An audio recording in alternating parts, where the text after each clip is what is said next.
Ya Allah ya husnil khatimah ya Rabbi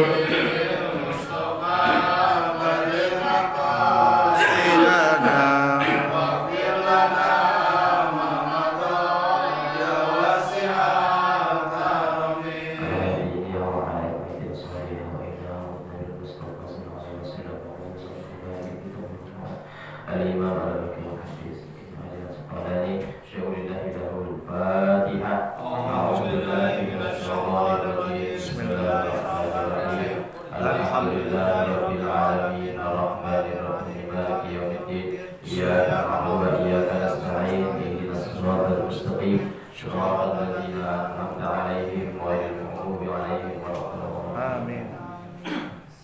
Terakhir apa ya? Lupa ya. Salat jamaah. Iya, salat. Sifat salat. Pas baru sampai rukuk. Oh iya. Bagus sifat salat selama 5 jam kalau di sini. Ya. Ya, terus ini yang kemarin bab sifatus sholat, cara sholat. Sebenarnya kajian kita kitab ini sudah khatam. Saya ingin ganti kitab, tapi sekali lagi ulas baru kita ganti kitab. Takutnya masih ada yang belum paham. Sudah sampai ruku ya.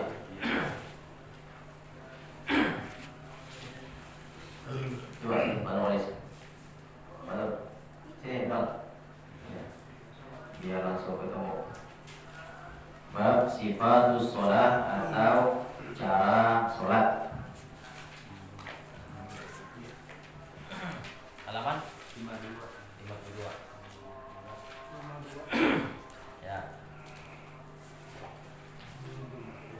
Sampai hadis nomor nggak tandain ya? Kalau saya tandain, kalau saya kan pengajian saya banyak, jadi nggak mungkin saya harus apa siapa kayak yang nandain, Pak Redi nandain sampai hadis berapa?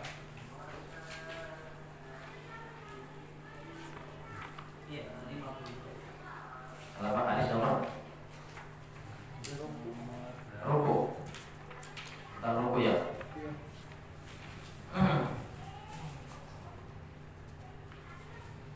Baik, kita di awal, kita ulang lagi, nggak awal banget, tapi hadis nomor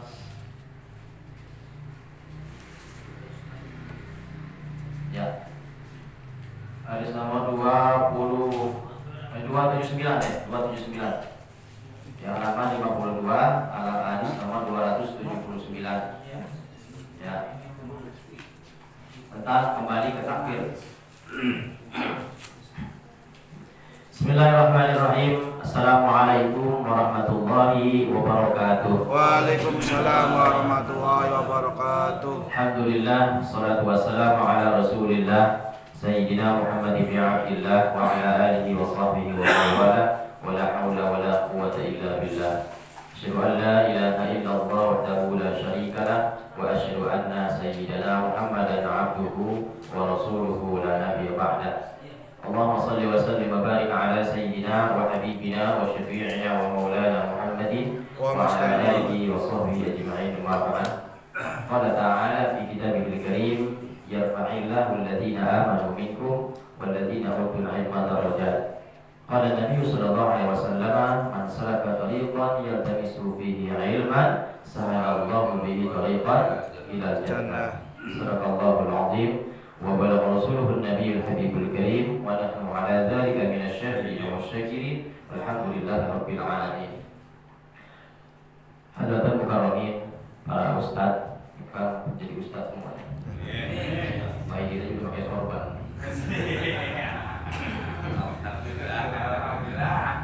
Paling tidak menjadi guru dalam rumah tangganya. Amin.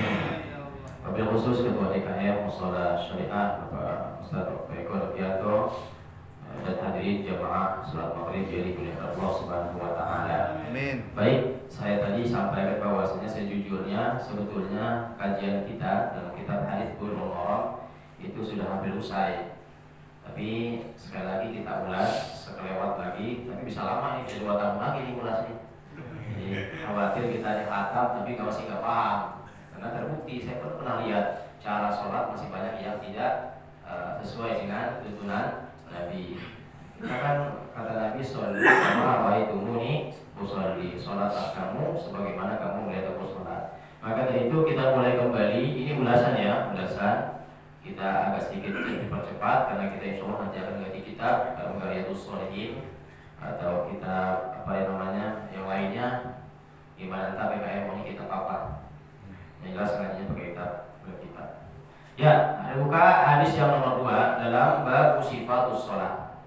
Bab cara sholat.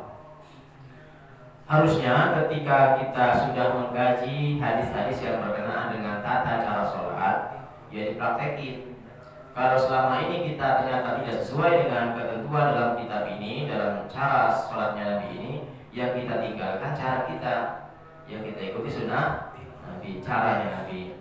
Tadi saya sampaikan hadisnya, kata Rasul, "Shollu kama ra'aitumuni usolli, sholatlah kamu sebagaimana kamu lihat aku sholat." Kita nggak lihat langsung, tapi sahabat yang melihat, yang menyaksikan bagaimana cara sholat Nabi dari takbir sampai salam.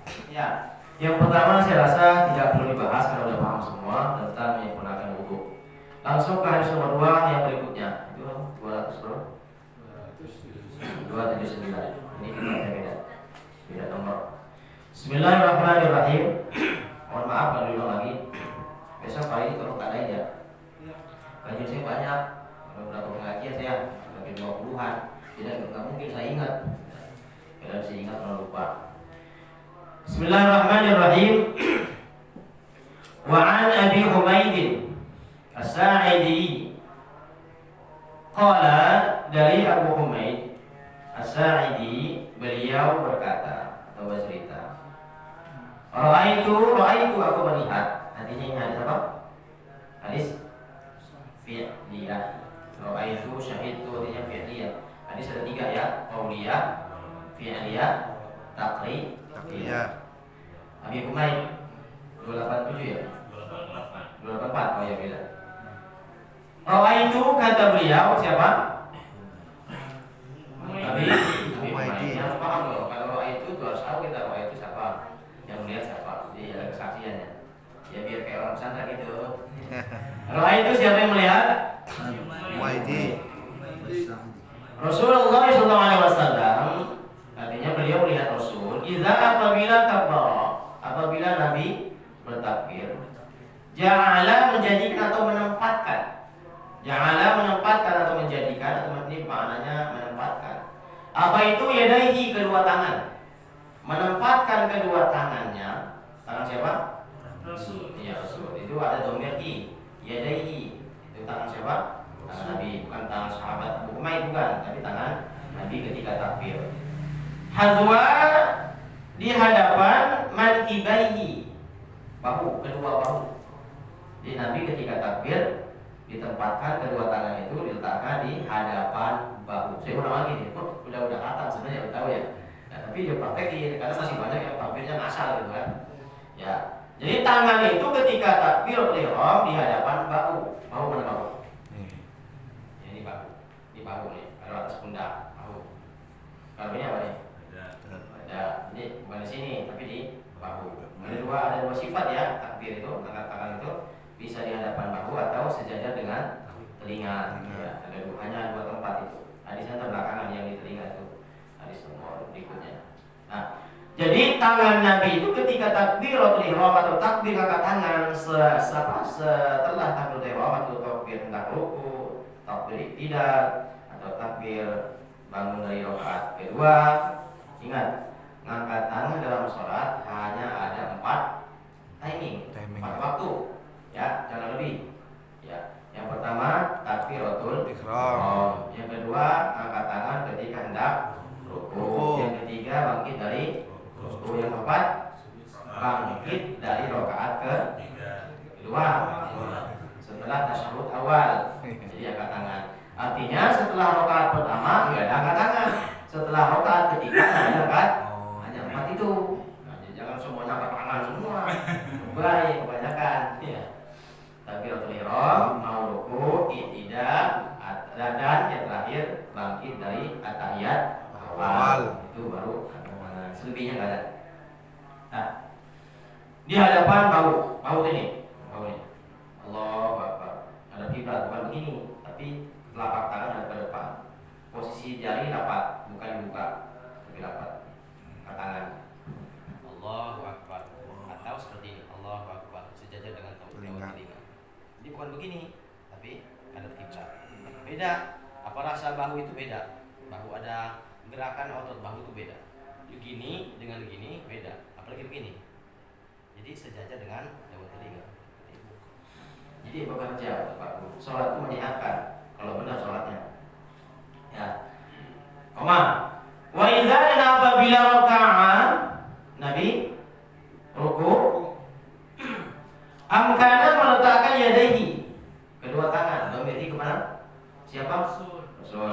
Rasul ketika ruku meletakkan yadaihi kedua tangannya mirrukbataihi daripada kedua lututnya. Jadi ketika ruku itu tangannya ada di lutut gitu.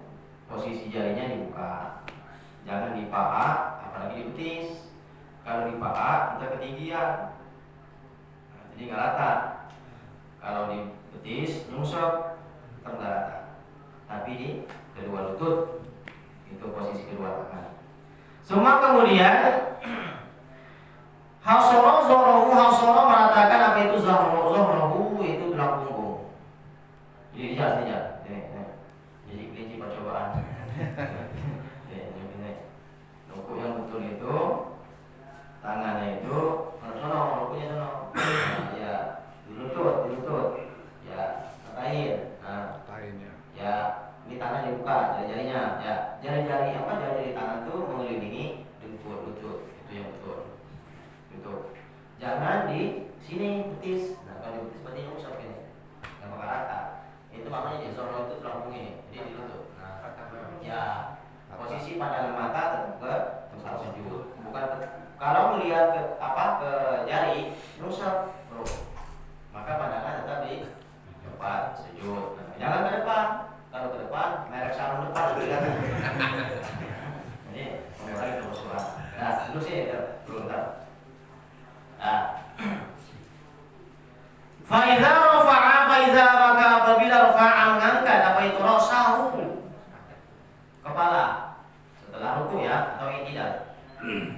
Istawa hatta ya'uda kullu faqar. Rasul itu tegak apa namanya? Tulang punggungnya hatta sehingga ya'uda tegak kullu faqarin yaitu tulang-tulang punggungnya kembali rata. I'tidal setelah ruku. Ruku. Allahu Akbar. Sami Allahu liman hamidah. Kita angkat tangan, posisinya lurus dulu nih. Ini kebanyakan yang enggak lurus itu ketika tarawih, yang ngajar-ngajar kecepatan tinggi itu kan, kadang belum lempeng udah sujud.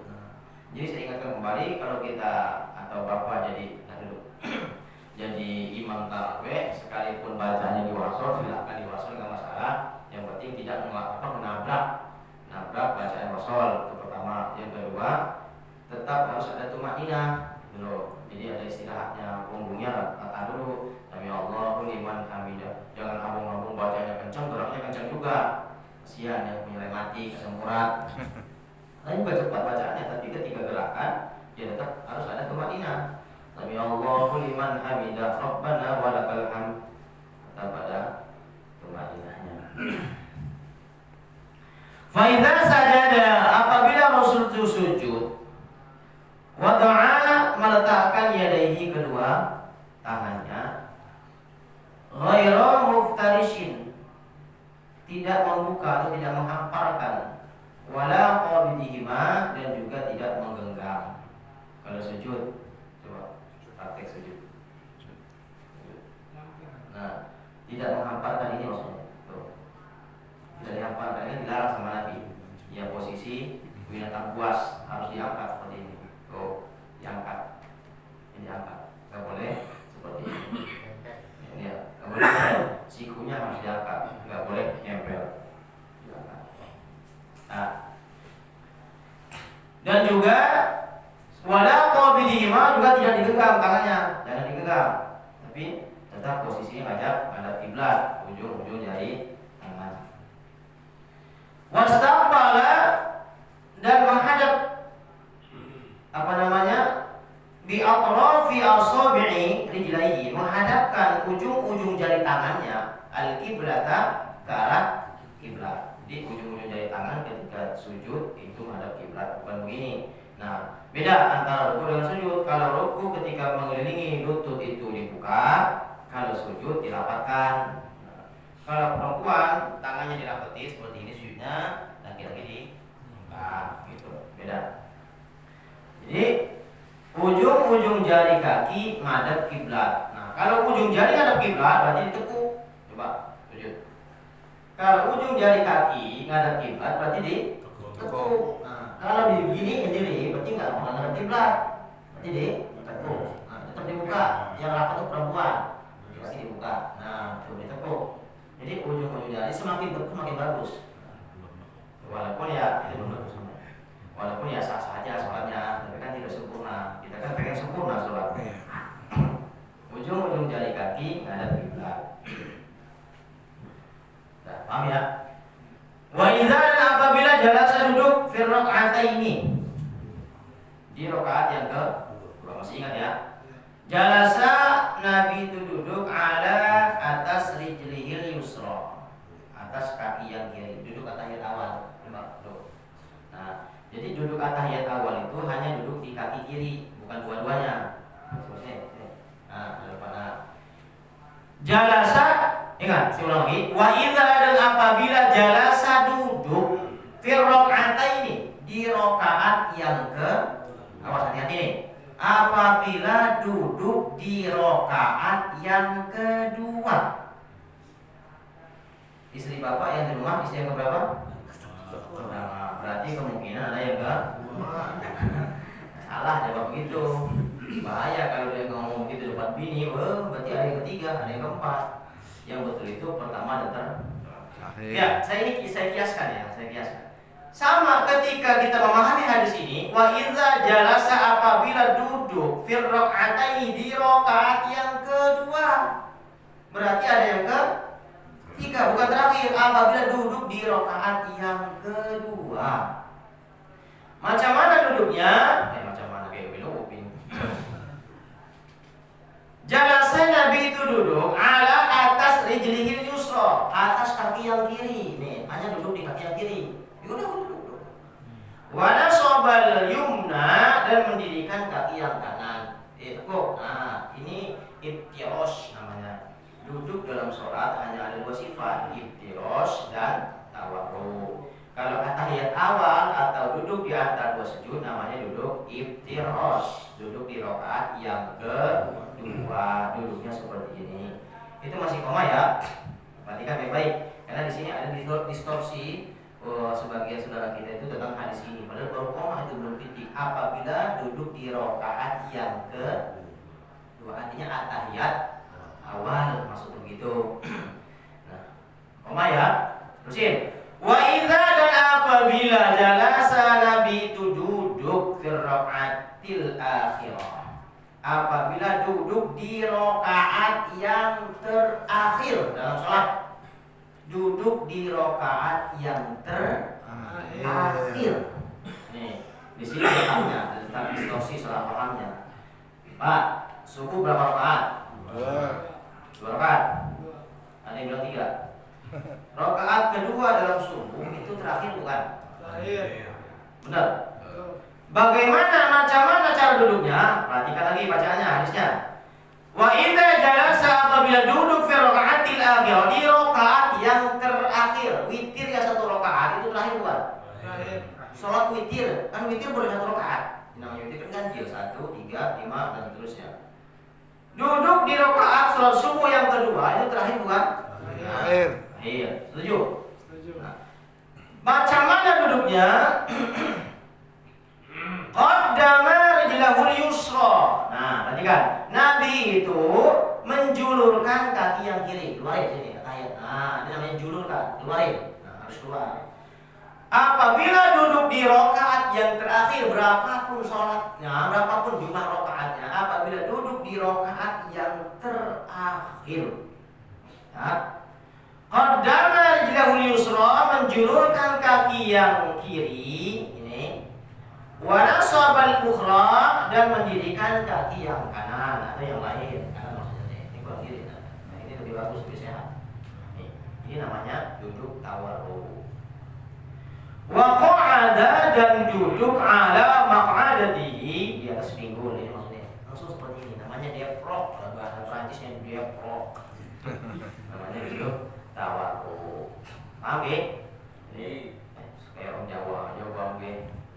Ini rakaat terakhir atau duduk tawarruk. Nah, ini kan hadis. Sekarang bagaimana pandangan ulama mazhab? Memang ada perbedaan pendapat tentang duduk dalam sholat. Saya ulang kembali ya, 4 mazhab. Kalau mazhab Maliki, duduk dalam sholat itu semuanya tawarruk. Ini mazhab Maliki, catat nih. Mazhab Maliki semua duduk itu tawarruk semua. Mau atahiyat awal, mau atahiyat akhir, semuanya tawarruk kecuali duduk di antara 2 sujud. Atahiyat awal, akhir di mazhab Maliki semuanya tawarruk semua, menjulurkan kaki kiri semua. Mazhab Maliki. Kita begini. Kemudian kalau mazhab Hanafi sebaliknya, iftirosh, atahiyat awal. Nah, mazhab Hanafi seluruh duduk itu iftirosh semua. Mau atahiyat awal, atahiyat akhir, itu begini semua duduknya. Udah pernah lihat tuh?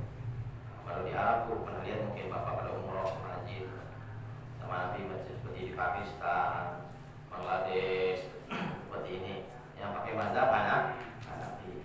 Sementara mazhab apalagi itu Syafi'i dan Hambali ada kesamaan tapi ada perbedaan.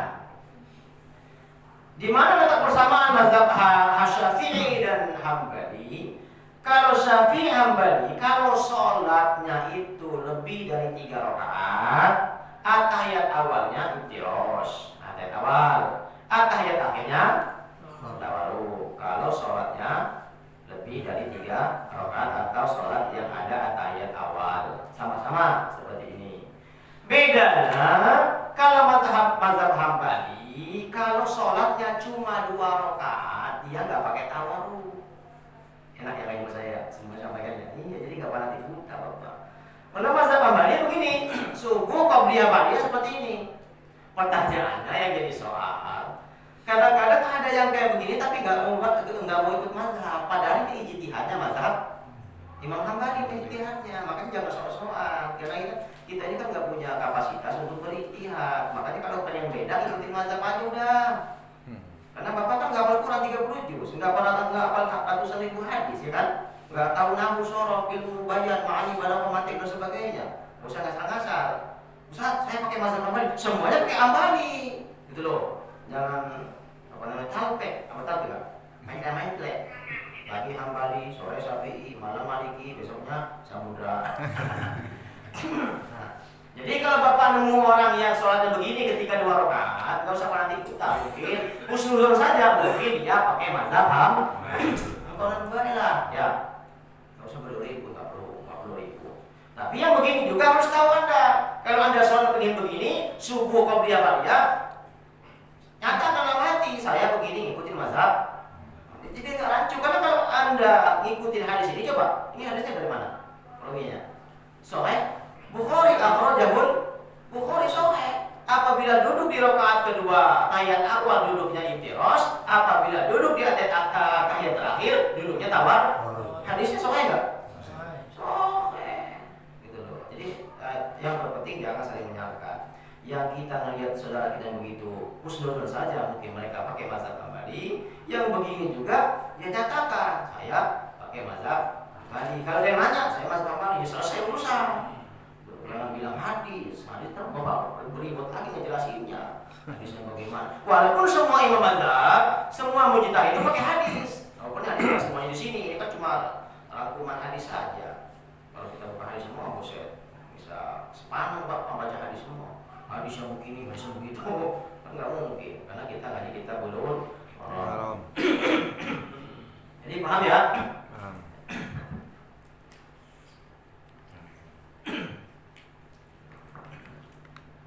Nah, jadi nggak perlu ribut.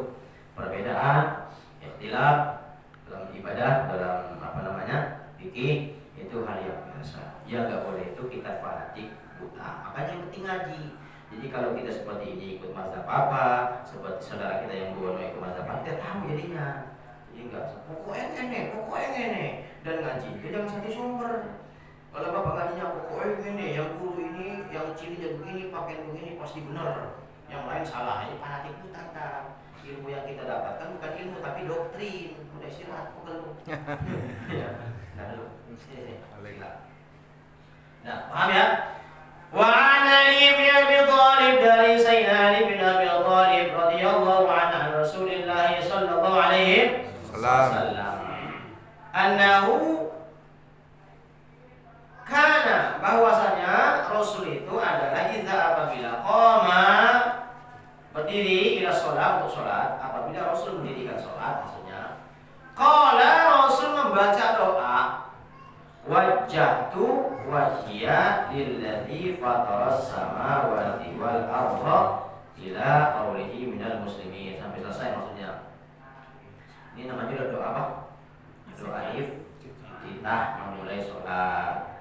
Yang lain juga bacanya boleh beda ya. Kemudian Rasul membaca Allahumma antal maliku amalikul la ilaha illa anta rabbi wa ana abduka ila akhir. Itu juga boleh. Atau ada juga, lihat hadis di bawahnya. Bacaan iftitah itu ada bacaannya Allahumma ba'id baini wa baina khotoya. Itu juga boleh. Ini nggak perlu saya bahas ya, karena perbedaan ini sunnah memang. Nggak baca iftitah pun nggak masalah, karena saya akan bahas yang lebih krusial lagi. Bapak langsung auzubillah. Ya, auzubillah minasyaitonir bismillah Fatihah, sah sholatnya walaupun nggak baca iftitah. Jadi nggak perlu ribut. Mau pakai wajah itu silakan, mau ba'id ini silakan, nggak masalah. Jadi nggak perlu diperdebatkan. Nggak terima tamat. Tapi yang kuping saya panas dengarnya bilang wajah itu bid'ah. Nah, ini yang bahaya nih. Ada sekolah SDIT, gurunya ngajar anak-anak sekolahnya, jangan pakai wajah tuh, kan itu bid'ah. Nah, ini yang bahaya nih. Emang beberapa hadis yang Anda hafal, jutaan hadis, berapa hadis yang sudah kita kuasai, jangan gampang menyalahkan. Nah, ini hanya perbedaan. Sekarang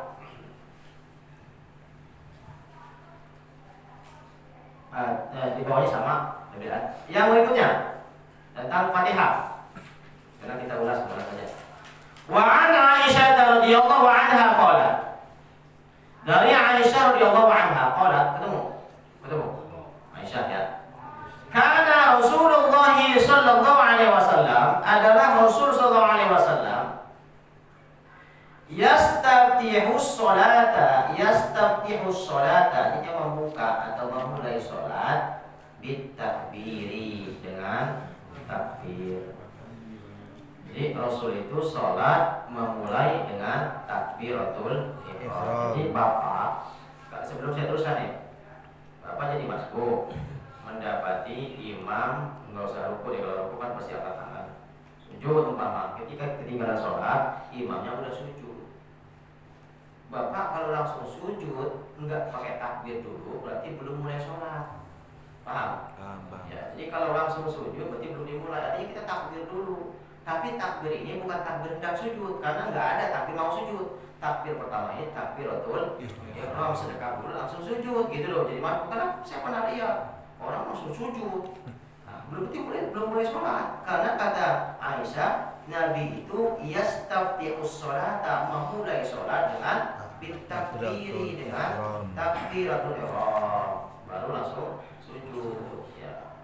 Walaupun ya nggak baca Fatihah, tapi kalau kita ketinggalannya di sujud, dapatnya imam sedang sujud, berarti ketinggalan satu rakaat.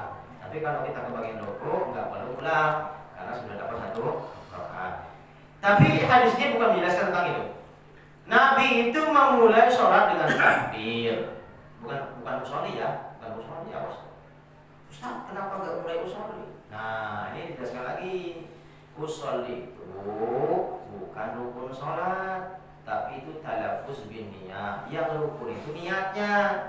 Nawaitu usolli itu lafaz niat, talaffuz niat. Talaffuz niat itu dibaca sebelum takbir, gunanya untuk ngajak hati. Ketika niat, hatinya mantap gitu Pak, undang hati biar hatinya fokus. Ini kelebihannya orang pakai usolli. Jadi dipancing hatinya, usolli fardhu maghribi salah rakaatin mustaqbil kiblati ma'muman, kalau kita makmum lillahi ta'ala. Allah, jadi hati terpancing, diajak untuk niat. Niatnya kapan? Niatnya ketika kita takbiratul ihram. Kalau niat jangan cepat-cepat takbirnya. Kamu ngomong kapan hatinya ngomong Allah. Jadi hati itu mantap niatnya. Di apa? Diresapi, dinikmati niat itu. Saya sholat apa, berapa rakaat, madhab kemana, untuk siapa, dinikmati niat. Kalau niatnya udah benar, insya Allah kesoalnya benar. Tapi kalau niat dari awal udah berantakan Pak, kesoalnya berantakan semua. Makanya pertama di niat. Jadi usolli itu bukan rukun, tapi yang rukun itu niat sholatnya. Kapan posisi niat, timing niat? Ketika kita angkat tangan. Allah Akbar. Sebelum saya teruskan, ketika imam sudah takbir, kita jangan lama-lama. Mohon maaf, ada sedikit kadang-kadang orang saking anunya mau usolli, imamnya udah kelar baca Fatihah, ghairil maghdubi alaihim waladdallin,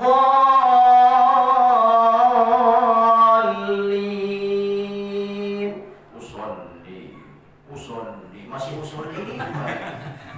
Ini jadi soal. Jadi usolli itu boleh barengan sama imam bacanya, nggak masalah. Yang nggak boleh barengan itu takbirnya. Nggak boleh barengan. Iza kabbara fakabbiru, apabila imam takbir maka takbirlah. Jadi ketika baca usolli bareng-bareng sama imam nggak apa-apa. Kalau imam baca anas nggak apa-apa. Usolli fardhu maghrib, kita usolli juga, gitu loh. Jadi ketika imam Allahu Akbar, kita Allahu Akbar, ya usolli. Imam udah baca surah masih usolli. Beda cuma lebay, usolli yang lebay ini. Itu ya, ini masih ada gitu kan. Maka jangan nyantai ketika udah qomat berdiri. Kalau qomatis shalah ya berdiri. Itu kan subuh berdiri untuk sholat ya berdiri. Jangan nunggu kelar qomatnya. Kan itu komandan dulu ngomong komandan, diri untuk sholat ya berdiri. Berdiri. Jadi ketika imam baca usolli kita usolli. Jangan imam udah baca surah masih sibuk usolli. Nah, termasuk salam juga sama, sebelum saya teruskan. Salam juga sama. Imam salam, jangan baca doa lagi. Allahumma inna na'udzubika min adzabil qabri wa min fitnatil mahya wal mamati wa min fitnatil masiihid dajjal. Allahumma fil maqam. Imam udah salam beristighfar. Allahumma fil maqam wa ma'asratu wa masratu. Allah tentang apa? Udah putusin bacaan. Lagi ngapain pun kita sholat, kalau imam sudah berubah sifatnya, ya kita berubah. Sekalipun Fatihah kita baru bismillah, imam ruku ya ruku. Jangan ruku kelar, ya kan enggak. Lumayan dapat dikit. Langsung. Namanya itu makmum yang patuh, jangan jadi makmum yang bangkang. Dah. Tapi maksud hadis itu bukan begitu.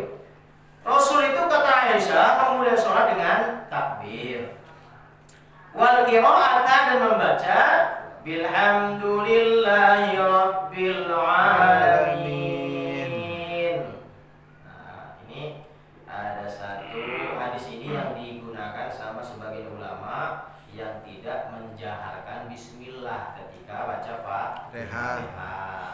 Ya, seperti mazhab Hambali, disir, bismillahnya disir. Bismillahirrahmanirrahim.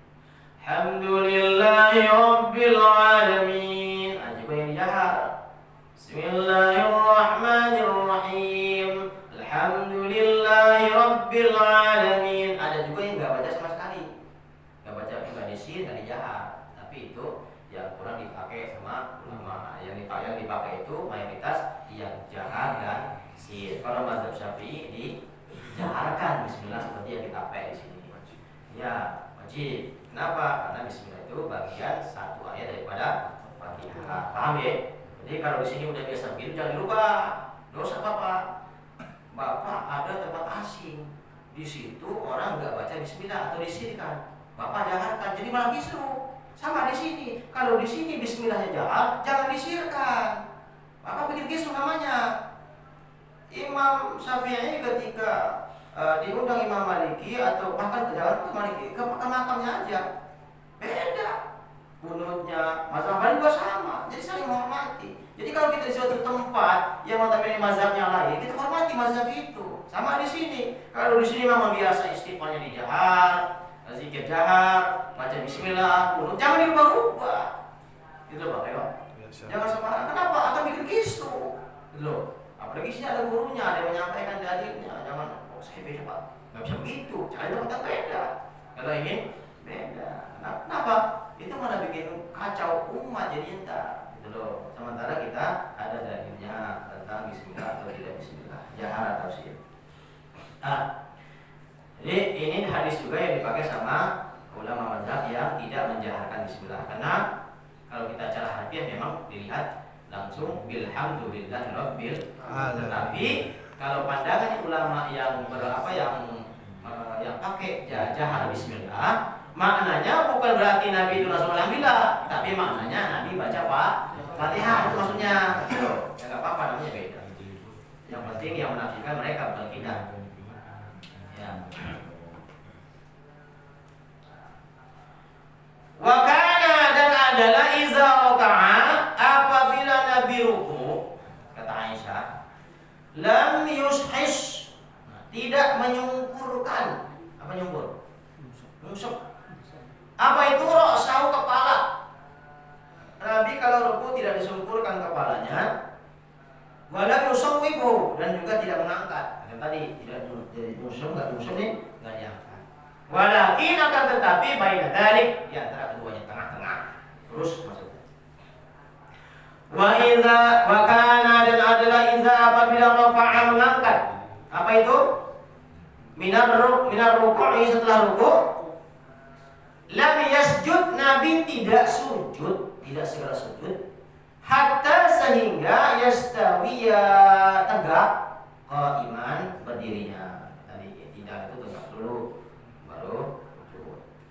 Wa idza rafa'a, wa idza, dan apabila rafa'a, mengangkat. Apa itu? Ra'sahu, kepala, minas sujudi, setelah sujud, artinya duduk antara dua sujud.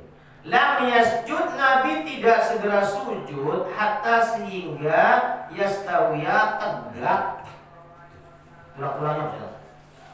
Wa yansibul yumna, tegak tulangnya ketika duduk di antara dua sujud. Wa yansibul yumna, dan menegakkan kaki yang kanan. Ya tadi iftiros, duduk iftiros, duduk di antara dua sujud. Wa kana, dan perhatikan. Wa kana, dan adalah yanha, Nabi melarang dalam sholat itu, an, daripada uqbatis syaiton. Uqbatis syaitoni, yaitu duduk siaga setan, duduk di atas tumitnya ya. Nabi melarang duduk dalam sholat, duduk di atas tumit, bukan begitu, diri itu menjadi. Nabi ini masih ada kayak begini? Ada, penemuannya Pak. Ini namanya uqbatus syaiton, Nabi melarang. Ini namanya siaga setan. Jadi kalau begini setan gak mau kabur. Duduknya begini, jadi yang begini itu namanya duduknya posisi siaga setan. Wa yanha, dan juga Nabi melarang, yaftarishar rajulu dhira'ihi, yaitu menghamparkan daripada lengan tangannya. Ya tadi dua. Nabi melarang sujud itu, sujud dihamparkan nih. Nah, kenapa dilarang? Iftirasas sab'i, itu tidurnya binatang buas. Jadi dua hal yang dilarang itu, uqbatus syaiton dengan posisi tidurnya binatang buas, menempelkan siku ketika sujud. Kucing, anjing, singa, kan? Kayak gitu. Itu dilarang. Masih ada kan gitu? Ada Pak, di mana-mana masih ada, karena nggak ngaji tadi. Padahal Nabi melarang, nggak boleh sujud seperti itu. Wakana, dan adalah yakhtimu sholata, Rasul mengakhiri sholat bitaslimi, dengan salam. Jadi sholat itu diakhiri dengan salam. Dimulai dengan takbiratul ihram, diakhiri dengan salam. Jadi kalau udah salam boleh minum nggak? Boleh, salam. Kalau udah salam, musab wajah boleh nggak? Ya, ini saya bahas ya sisi lainnya. Karena saudara kita ada yang parno dengan musab wajah, ada itu bid'ah. Ya jangan ketemu sapu aja. Assalamualaikum warahmatullah. Assalamualaikum warahmatullah. Minum.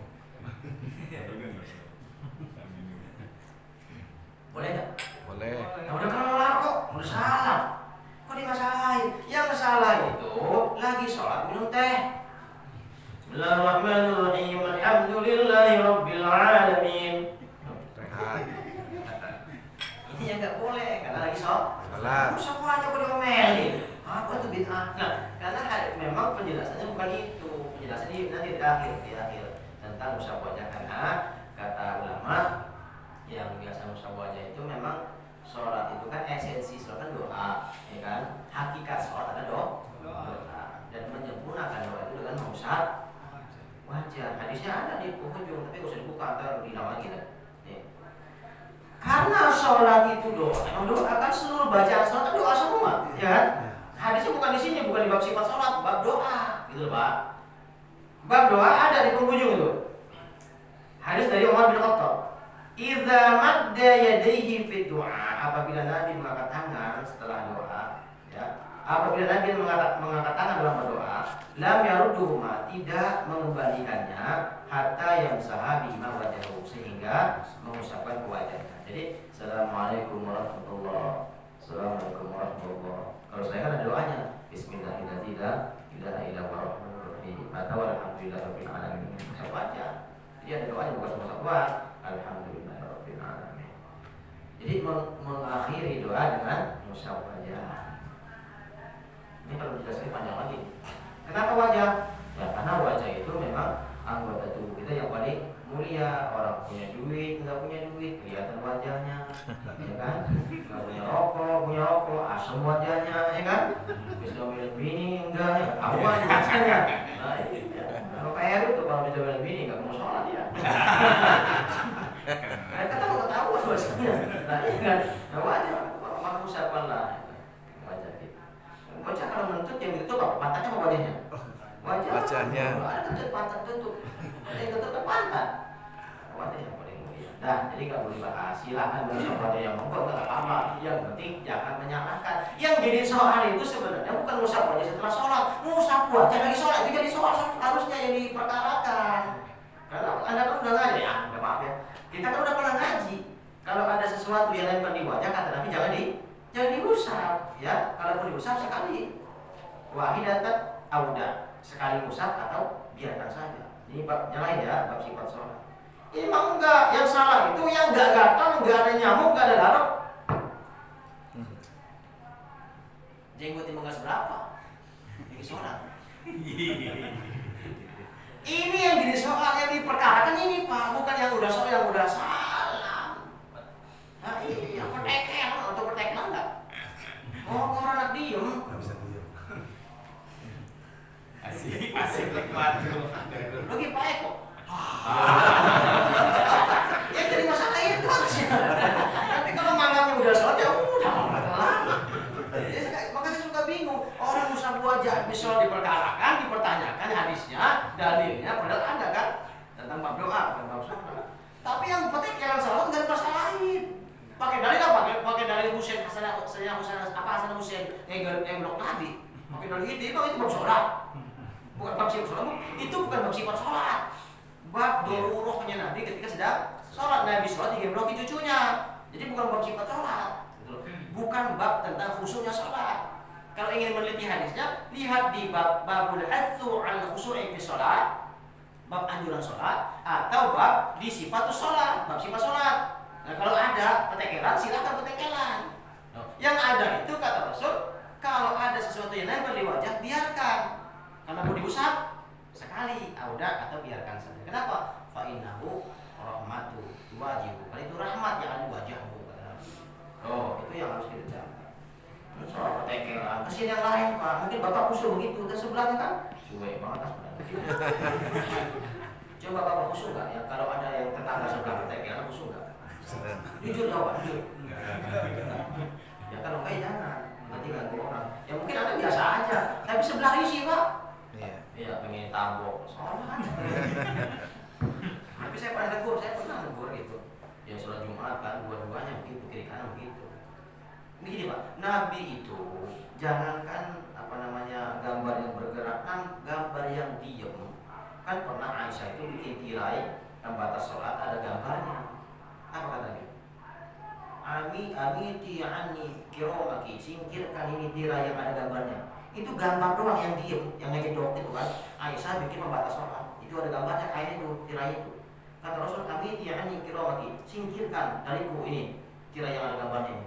Itu Nabi, gambar padahal itu sekelas Nabi loh. Apa kata Nabi? Karena itu mengganggu dalam sholatku. Itu gambar yang lagi dok. Nah ini kalau percaya Iya. mikir di sini mikirnya. Nabi aja yang melihat gambar Aisyah masang tirai yang ada gambarnya, suruh singkirkan. Makanya kalau ada tirai pembatas itu harus yang polos lawannya kayak kok. Jangan ada gambar Jokowi, Prabowo, yang bendera partai buat tirai jangan. Termasuk aja baju koko tuh.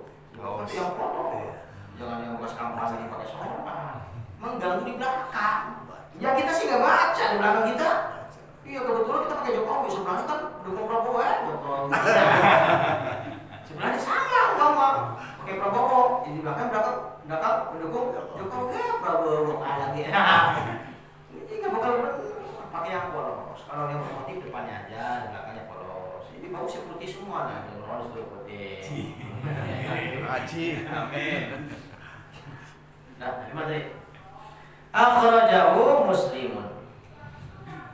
Hadis riwayat Imam Muslim. Masih ada waktu ya? Si bos. Lagi ya. Wa 'an Ibnu Umar radhiyallahu anhu anna Nabi sallallahu alaihi wasallam sesungguhnya Nabi sallallahu alaihi wasallam karena adalah yarfa'u mengangkat yadayhi kedua tangan. Ini diulang lagi nih. Tapi hadisnya sumbernya berbeda. Tadi kan Abu Sa'id, ini dari Ibnu Umar. Karena adalah yarfa'u mengangkat yadayhi kedua tangannya Nabi hazwa mankibai, diulang lagi, di hadapan bahu, bukan hazwa fi sadrihi. Apa sadrihi? Dada, bukan di hadapan dada, tapi hazwa mankibai, tapi ada dada. Tapi saya nggak mau nyalahin, kali aja ada dari yang lain, tapi setahu saya bukan di dada sih, hazwa mankibai, atau nanti hadis yang lain itu di sini. Sebelahnya kalau kita baca. Nah, ketemu. Di hadapan bahu. Ketika takbir. Idza iftataha shalah, apabila memulai salat. Wa idza kabbara, apabila bertakbir ruku. Nah, ini penjelasan tadi, apabila takbir hendak ruku, angkat tangan lagi maksudnya. Wa idza rafa'a rasahu min ruku, apabila angkat tangan daripada setelah ruku atau i'tidal. Muttafaqun alaihi sahih. Sahih lagi Bukhari Muslim. Wa fi hadis Abi Humaid inda Abi Dawud, sementara hadis dari Abu Sa'id kemudian dari Abu Dawud, yarfa'u mengangkat yadaihi kedua tangan hatta yuhaziya bihima mankibaihi hadapan bahu, summa yukabbiru, kemudian bertakbir hadap lagi bahu, bukan sodri, bukan dada, bahu, maning-maning bahu. Wali Muslim an Malik ibn Uwaris. Nah, dengan hadis yang serupa dikatakan, lakin akan tetapi qala berkata, hatta yuhadiya bihima furu'a uzunaihi, sehingga ujung-ujung jari tangan itu mengenai daun telinga. Nah, jadi ada dua tempat, di hadapan bahu atau mengenai daun telinga. Makanya Allahu Akbar boleh, Allahu Akbar boleh. Kalau mazhab Syafi'i pakai yang begini, karena dua-duanya benar. Yang jadi pertanyaan begini nih, apalagi yang begini kayak Mas Anca. Begini Pak, jangan ditekuk. Saya kemarin di mana tuh dia tuh? Jadi ngangkatnya begini, tapi dipendot sampai 3 kali. Nah itu bingung juga saya. Jadi ada yang takbir 3 kali pendot. Setiap takbir 3 kali. Lupa saya menjadi mana. Jadi saya kalau mati dia jadi.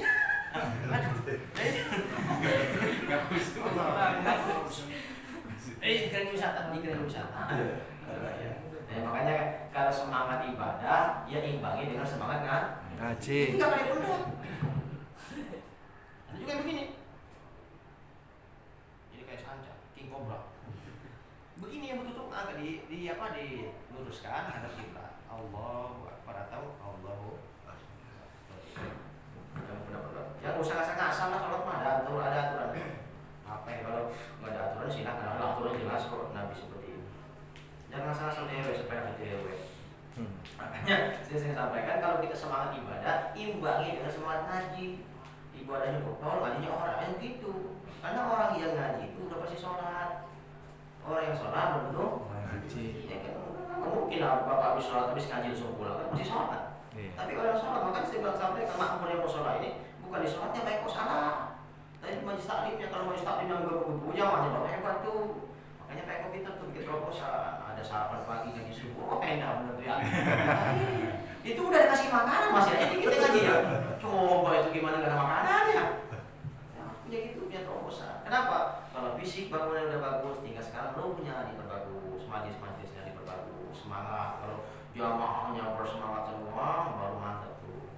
Ya kan nggak akan masuk leeh, syariah itu dulu sekarang ya gitu segitu kan. Ya maka harus punya terobosan Eko gimana caranya biar pada mau ngaji. Ya tetap hidayah milik Allah. Ya tetap. Tapi kita harus ikhtiar usaha sebagai DKI bangunkan ini rukun sholanya. Kan fisiknya udah dibangun sekarang rukunnya bagaimana kita diskusi bagaimana caranya apa bikin arisan jamaah gitu ya kali nggak mesti begitu nggak mesti nah bagaimana gitu caranya lah ya jangan ada kesan ini mau sholat punyanya ya Pak Eko sama sedulur-sedulurnya doang jangan kan di sana kan begitu ini Pak Eko yang punya Pak Edi lagi harus ada jangkauan yang lain ya nggak tahu lah tapi kita istiqomah Nabi juga dakwahnya ada nomor 1 sepanjang jadi Nabi cuma 1 yang ikut sabar aja Pak. Siap, Ustaz. Ya, Allah Ta'ala bersuara. Barangkali ada pertanyaan silakan. Ustaz, tolong tandain ya, tandain. Ya, silakan. Ini Ustaz saya mau nanya.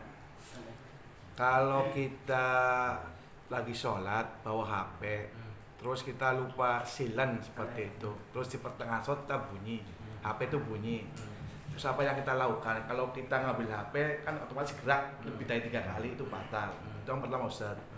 Yang kedua gini Pak Ustaz, tadi saya juga ini agak sedikit terganggu juga pada saat sholat. Terus datang tuh Pak Mun datang kan jamaah seperti itu di samping saya seperti itu. Kebetulan mungkin dia seorang pedagang Pak Ustaz, jadi pakaiannya itu masih bau, ya kan. Itu sangat mengganggu sekali pada saat kita lagi sholat. Terus kalau kita batalkan itu gimana Pak Ustaz? Itu gimana hukumnya seperti itu Ustaz? Makasih Ustaz. Yang pertama apa tadi? HP.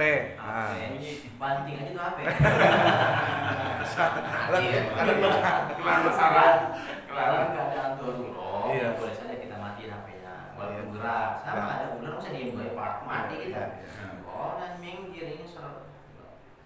Jadi boleh kita bergerak dalam keadaan darurat. Nabi juga pernah kok lagi ada musim lagi sholat kan lagi blokirnya nanti kan gitu. Jadi boleh. Tidak mau darurat nggak jadi sholat. Tapi lain kali matiin dulu. Kan konteksnya lupa kan ya. Lupa. Yang kedua tadi mengganggu. Ya baik. Saya mulai dari tentang esensi sholat. Sholat bukan kita berbicara dengan Tuhan, kan? Pengen kekhusyuan, pengen klimak ya. Perjumpaannya pengen enak, pengen nikmat ya.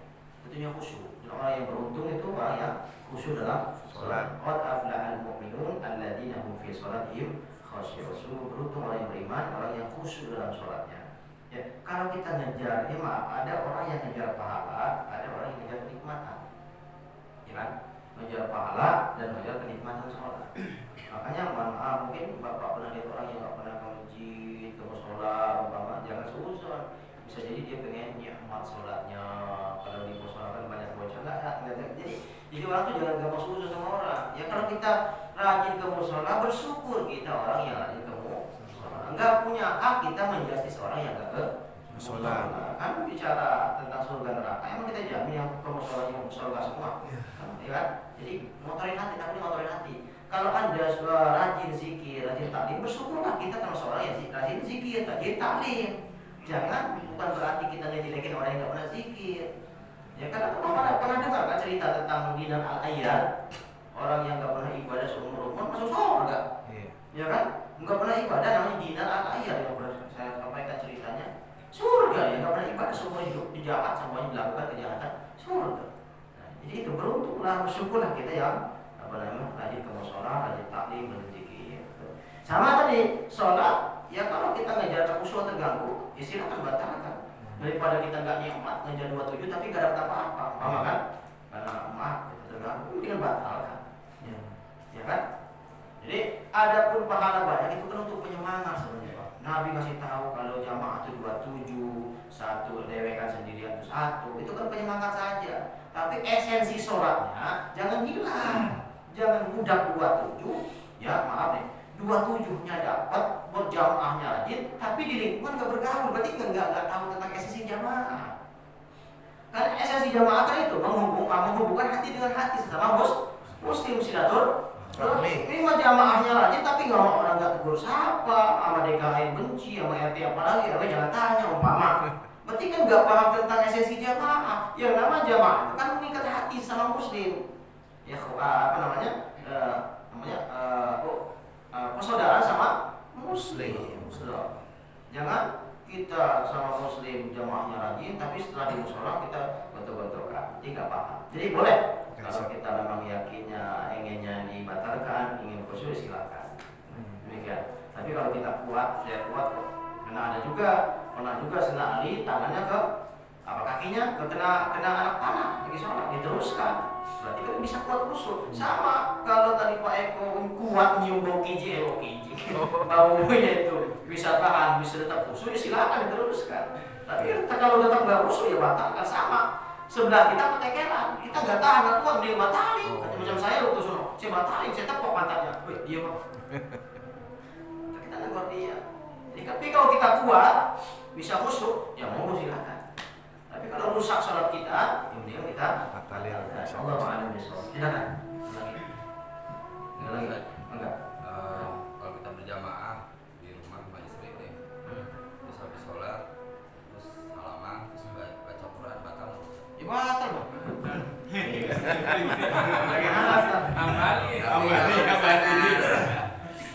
Ini pakai yang kena. Salamannya tak aja termalam. Jangan kena. Kalau ada hijab boleh, ada pembatas boleh silakan. Tapi kalau enggak kena, kalau pakai mazhab Syafi'i itu batal. Boleh pakai mazhab Maliki, ya enggak batal sholatnya. Tapi kalau mazhab Syafi'i tetap batal. Gitu. Tapi kalau ada hijab, ya boleh enggak batal. Silakan. Saya ruqyah, ketika saya ruqyah pakai sarung tangan, perempuan yang kita pegang, boleh. Jadi nggak batal bacaannya, baca Al-Qurannya, baca guru kita nggak batal. Silakan balik lagi. Dulu saya di kampung kan punya ada ustadz gitu. Cuma kan kalau pas mau sholat berjamaah kalau dia jadi makmum, jadi setelah takbiratul tuh dia batalin lagi, terus sorry lagi, takbir lagi, sampai ada 3 kali. Tapi pas beliaunya jadi imam, sekali jadi gitu kan. Itu hukumnya kayak gimana? Boleh. Itu tadi, kan ulama dulu juga bagi orang sufi ya. Jadi kalau niatnya aja berantakan, dia nggak mau teruskan. Sampai mantap niatnya. Ya seterusnya bilang kau bersama, tapi ulang-ulang. Allah. Ketika kepikiran dunia, kepikiran sesuatu selain Allah dalam sholat, diulangi. Ya sebenarnya secara fikih juga udah sah, tapi secara tasawuf dia nggak mau sholat seperti itu. Orang tasawuf biasanya kualitas sholatnya bagus. Jadi ya boleh nggak masalah. Walaupun secara fikih, walaupun kita kepikir Allahu Akbar, dompet taruh di mana kan, dia tetap sah karena memenuhi unsur ilmu fikihnya sah-sah aja. Betul. Yang penting syarat hukumnya terpenuhi, ya silakan. Tapi dalam ilmu tasawuf mereka nggak mau. Kalau orang sufi itu nggak mau. Kalau ingat sesuatu ketika sholat, dia batalkan niatnya. Sampai benar-benar murni, nggak ingat anak, nggak ingat bini, nggak ingat mantan. Ini mulai takbir. Ya, adapun imam langsung ya itu urusan dia, kita nggak tahu ya apa yang ada di pikirannya. Mungkin bisa jadi langsung khusyuk jika dia jadi imam. Itu kan ada lagi. Tapi itu hukumnya nggak apa-apa, Ustaz. Nggak apa-apa. Dia ragu-ragu pasti. Kalau dia mengatakan 3 kali itu rukun seperti sholat jenazah berarti salah. Tapi kalau dia anggap itu membatalkan, ya nggak masalah. Allah Akbar, dia batalkan. Allah, saya batalkan, nggak masalah. Tapi kalau dia takbir 3 kali, batal itu. Seperti sholat jenazah. Ya. Jadi kan pernah sering saya begitu. Allah ingat apa? Dia batalkan. Ulang lagi, nggak masalah. Ya, lagi silakan. Ustaz, saya sering berjamaah di masjid Istiqlal. Ada seorang ulama itu ketinggalan di sujud rakaat pertama. Pas jamaah begitu datang, kita udah sujud kedua, dia langsung ikutin. Apakah dia bilang begini Pak Ustaz, saya harus mengatakan usulnya apa kabur Pak Ustaz? Waktu pas selesai cerita selesai berjamaah, dia mengatakan seperti itu. Saya bilang ya kalau kita mau sholat tetap diikuti pertama sholat kan Pak Ustaz ya. Disebutkan kan takbir. Benar saya rupanya tidak begitu datang orang sholat langsung sujud, dia nggak mengatakan makanya kecuali kabirnya mah dibawa langsung sujud begitu aja Pak. Itu gimana? Jadi nggak pakai takbir. Nggak pakai takbir. Berarti belum pernah sholat. Karena sholat itu dimulai dengan Takbir. bukan usolli. Jadi kalaupun kita umpama nggak sempat baca usul, kan beda antara niat dengan talafuz bin niat. Kalau usolli itu bukan niat tapi talafuz bin niat. Ini lafaz niat. Umpama kita langsung ya Allah, hati ngomong sholat apa, berapa rakaat, madhab mana sebagai apa, ya sah walaupun nggak sempat pakai usolli. Tapi baca usolli doang tapi hatinya nggak niat, justru itu yang salah. Loh. Jadi yang betul itu takbirnya langsung niat Allah. Tapi kalau langsung sujud juga nggak takbir, ya salah juga. Berarti belum mulai sholat harus takbir dulu Allah. Maka kalau kita ketinggalan, nggak sempat baca usolli, langsung takbir, nggak masalah. Tapi takbir nikmatin kalau kita ini niat apa? Allah, nggak pakai usolli ya, tanpa usolli. Allah, hati kamu tuh Allah, sholat apa, berapa rakaat, sah. Daripada kita usolli, tapi hatinya nggak ngomong apa-apa. Usolli, ngomong usolli foto maghrib gitu. Allah Akbar. Tapi nggak niat, itu yang nggak sah. Tapi yang bagus itu pakai talafuz bin niat, juga berniat, gitu ya. Harus dengan takbiratul ihram. Walaupun imamnya sedang sujud, udah sujud kita tetap takbir dulu, kemudian sedekap langsung sujud. Allahu a'lam bishawab. Ada lagi? Enggak? Cukup ya. Tolong tandai, Pak Edi, takut saya lupa lagi. Kita ngulas lagi ini karena ya buktinya masih banyak pertanyaan, jadi kan masih belum paham. Nanti demikian, semoga dengan kajian ini semakin bagus kualitas sholat kita. Amin. Fatihah. Bismillahirrahmanirrahim. Alhamdulillahirabbil alamin arrahmanirrahim maliki yaumiddin. Iyyaka na'budu wa iyyaka nasta'in ihdinas siratal mustaqim. Shiratal ladzina an'amta 'alaihim ghairil maghdubi 'alaihim waladdallin. Amin. Ya mujibus sa'ilin. Allahumma shalli wa sallim ala sayyidina Muhammad wa ala ali sayyidina Muhammad. Allahumma inna nas'aluka ilman nafi'an wa amalan mutaqabbalan wa rizqan halalan thayyiban mubarakan. Rabbana atina fid dunya hasanah wa fil akhirati hasanah wa qina adzabannar. Sallallahu ala sayyidina Muhammad wa ala alihi ajma'in. Alhamdulillahil alamin. Subhanakallahumma wa bihamdika asyhadu an la ilaha illa anta astaghfiruka wa atubu ilaik. Wassalamualaikum warahmatullahi wabarakatuh. Waalaikumsalam warahmatullahi wabarakatuh.